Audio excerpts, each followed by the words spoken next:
Right, let's get into a bit more quarterfinal action on 16-bit between Ollie and Lily. Yeah,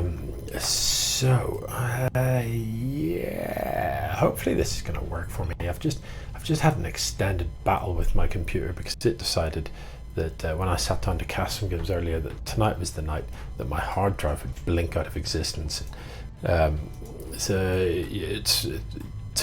Just to get to this stage where I can actually look at a computer screen, it's been an interesting evening.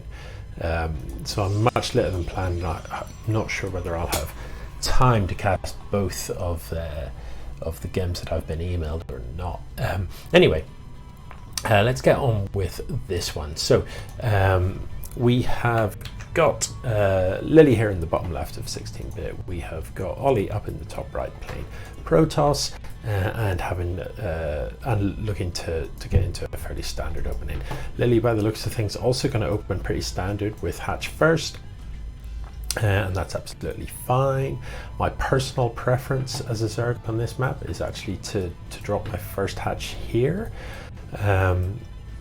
And then sort of sieve the pocket expand for your third, or possibly even your fourth, just, because you don't really lose anything by that slightly more forward hatchery near the start of the game. But later, when it's difficult to expand, it's nice to know that you've got a little safe expo at the back.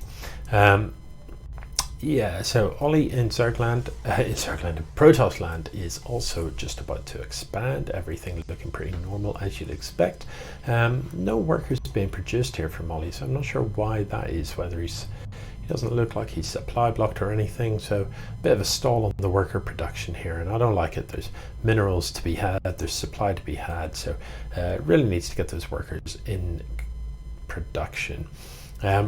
Does get in, has a good old look around at his opponent's base, sees the timing of the spawning pool, knows that he hasn't got much to worry about, it's just finished up now. Lily, on the other hand, hasn't yet got into her opponent's base, but does have the Overlord sort of slowly making its way across.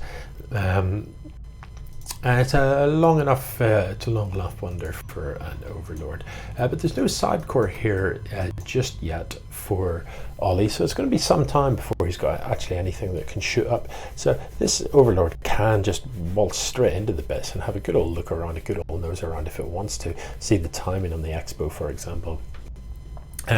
Interesting, I think, that there's not much in production here. It's almost like he's just waiting for this Nexus to finish up. I'm not sure why that is. What is it you're doing, Ollie? What?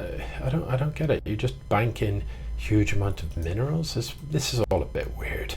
This is freaking me out, to be honest. Why aren't people building stuff? Meanwhile, Lily's got a couple of workers, a couple of links just parked about down there.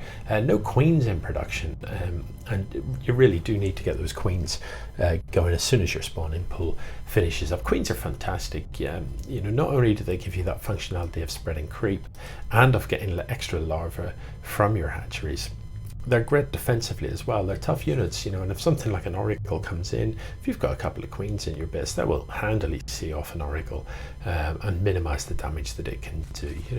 With a little bit of micro, a Protoss player can generally get a worker or two despite the queen, but if they try and outstay their welcome, they'll very quickly start losing queens. So these two Overlords, as suggested, Lily can get a good old look at what's in here, and there's very little to see. Ollie, as I said, did seem to stall in the production for quite some time there, so there isn't really anything going on. He could have, by this stage, a Twilight researching, could have all sorts of stuff.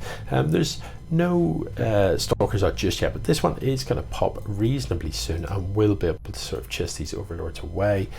Probably not get a kill, but certainly chase them out of his base. So the third halfway done for our Zerg player. The Robo is going to be the choice for Ollie, and yeah, just out of range of that Overlord, so Lily doesn't actually see that there is a Robo in production. He's going to have to guess what her opponent is up to. Really, once this Overlord started to take fire, you needed to micro that a little bit. The shortest path to safety would have been in this direction.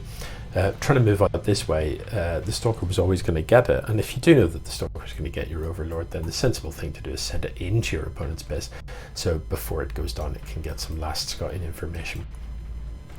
Third up for Lily, the natural not yet saturated, and you know, I am seeing the odd idle larva hanging about here, so really both these players need to get a little bit snappier on the production. There's just pylons building for Ollie as he's supply blocked there, but as this one finishes up, you know, you really want to see him get back on it. There's an awful lot of money in the bank, so he needs to put that to good use. If it's a gas problem, he needs to, you know, drop another gas, drop another nexus, get 2 more gas going, turn this spare money into gateways, just in case, because he doesn't really have that much information about what his opponent is doing. You know, if a large swell of links shows up right now, he's in trouble, or indeed if a whole raft of roaches show up here, he's definitely in trouble. So I'd like to see something on the map, just having another, you know, maybe another worker sent across, maybe get an observer out from the robo facility here so that you can get some information about what your opponent's up to. Lily, meanwhile, also lacking a little bit in the production stakes and the macro stakes. I mean, yeah, there's a third hatch. There's no gas here. There's no gas being mined here, or at least there wasn't.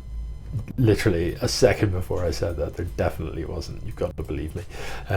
You know, only 2 in gas here, so you're super keen to get this Swarmhost Nidus play to work for her again. It didn't pan out in the previous game, and Ollie again here has got Colossus in production, so you know, Colossus do trade pretty well against Swarm Hosts because of that splash damage they do, but unfortunately completely supply blocked at present. And you know, pylons building, but it's going to be a while before those have only just been laid. It's going to be a while before those finish up. So this Nidus network is going to pop fairly soon, but there's only 3 Swarm Hosts on the map at present, and 3 Swarm Hosts isn't really enough to do a profound amount of damage. So I don't know if Lily's going to pop those out or not. Ollie, I think, is wise to this. Does he know exactly where it is, or has he just guessed? I think he's just guessed, and it's a good guess. So he is going to find this and shut it down pretty quickly. As I said in the previous game, you know, a really nice thing to do here is just get something flying, something in the air can just snipe these overlords and prevent them from being a problem, prevent these worms from popping up. With 4 more Swarm Hosts in production, it's, you know, that 7 Swarm Hosts is getting toward the number where you can be really obnoxious with these things. These overlords sort of floating about the place are going to give options to maybe drop a Nidus worm here and send the locusts into this location. You know, this overlord's still over here.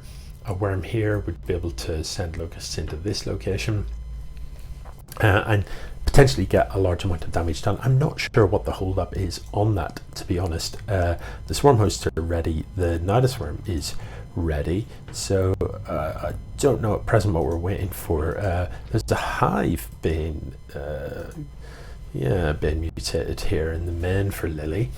You know, hive tech, but ultimately you're only on 2 bases. I mean, yeah, the 3rd exists, but where are the workers?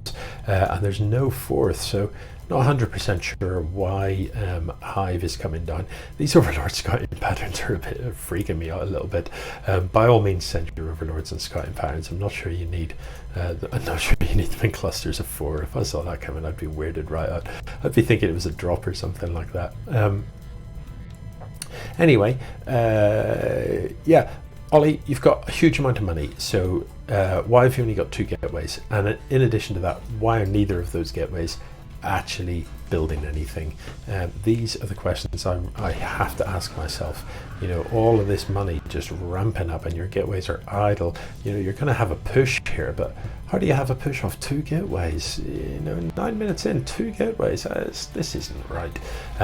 So the Swarm Hosts on the other side of the map, you know, what killed Lily the last time, or at least meant that Ollie could kill her, was the fact that, yeah, she'd gone Swarm Hosts, but there was nothing else. And the Swarm Hosts on this side of the map are going to get a ton of work done on this worker line for sure. But what have you got to defend against this, Ollie? You need to... Hesitation here will definitely be the enemy. You need to send this stuff in. I don't know what it is you're waiting for. What, you know, what, I'm really, this is so confusing. What are these guys doing? No, no, no, no. You know, don't walk home. You need to pile them back into there. So finally, Ollie comes in for a bit of a poke. The two Colossus here will just make such short work of these Lings. And, you know, if any of this gets caught on the ramp, the Colossus will annihilate it. Don't know about this. Sending the Colossus right the way up here on its own is a very risky business. You know, you want to keep them near the ledge so they can step up and down. What you don't want is your Colossus getting absolutely surrounded by Lings like that, because it, you know, it will get shut down. Colossus do need the support of stuff like Zealots in front of them to tank for them. So it needed to just walk that Colossus back a little bit.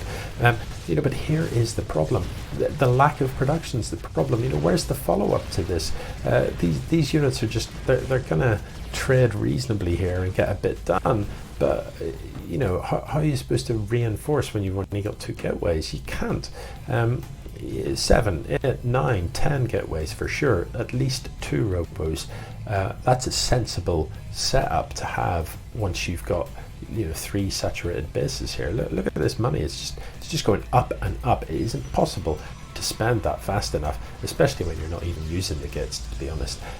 So the swarm hosts actually walk back across the map, which is blowing my mind a little bit. Totally negating the point of having the Night Swarm in the first place. They march across the map, and I'm going to send in another wave of locusts. Again, I'd prefer to see these locusts be microed a little bit and just focused on the Nexus. Left on their own devices, yeah, you're going to get a lot of the workers. You might get a gas, you might get a pylon, but you know, if you pick off the Nexus, that's a it's a better target, really. Although, with that said, you know, the dead workers, where are the workers in production? Zero workers in production for Ollie. What is in production? 1, 2 stalkers? Really? 11 minutes in, and that's our build rate? I don't know what to say about this. Very, very fiddly business here indeed. So charge being researched, there are now 2 robos, and at least that's something, you know, but I want to see 10 gateways. I want to see 20 gateways, to be honest. Let's not be shy here. You've got a huge amount of money. You've got enough money to warp in 60 Zealots. To do that, you need 60 gateways, and that's not what you've got. You've got 6 or 7 or something. I don't know. Look, this Overlord is such a pest. Like, seriously, just kill it. Just go and do it in. So this Night Swarm goes down, but look, surely you can see this one in the main. You can. It's going to be a long old walk around. I'd have had half a mind to just recall that stuff back, because the recall wouldn't have taken as long as it would take for this to pop. So you don't really want to stay and fight these locusts, because you're going to lose a lot of stalkers here for nothing. I suppose arguably the locusts are actually shooting the stalkers when they should have been shooting the Nexus, but the Nexus is going to fall anyway. So I think there's a strong argument to say, what was the point in fighting these? Just let them kill the Nexus and keep your units alive. Look, that production tab is empty again, and it's no better really in the Zerg base. You know, the rate of production here is slow, to say the least. There's an awful lot of units just hanging about. I don't really know what they're doing. There's an Evo chamber there idle. Look at the amount of minerals and gas for both of these players. You know, additional bases coming down for Lily, and that is good, but Ollie needs to be doing the same as well. You know, it's interesting, isn't it? Because normally damaging someone's economy is what you want to do, but when there's so little production happening, actually damaging the economy is pointless, because it's got a massive bank account. You know, just doesn't need the money, isn't building anything. 1 Colossus in production, you know, 6 idle warp kits. So the Colossus this time are on top of this, and we'll be able to shut this down. So nothing actually coming out from this, but look, it is these Overlords that are causing you these headaches for sure. These locusts will dive directly on top. Big old push of Hydras, and this looks to be more than enough Hydras to just seal the deal here. If we look at the supply, I mean, it's a bit ridiculous, isn't it? So yes, Ollie, how have you lost this with so much money in the bank? I'll tell you how. You just weren't building stuff. It's as simple as that. Even from the start of the game, in the very early stages, you had 2 Nexuses and you had 2 gateways. Well, you know, in general, you don't need to have as many Nexuses as gateways, do you? You should definitely have more gateways than Nexuses. That is a reasonable rule of thumb to go by. You know, and so as a result, you've got this huge amount of money, but no army whatsoever. Build, build, build is the moral of the story. And it's GG, Lily takes again.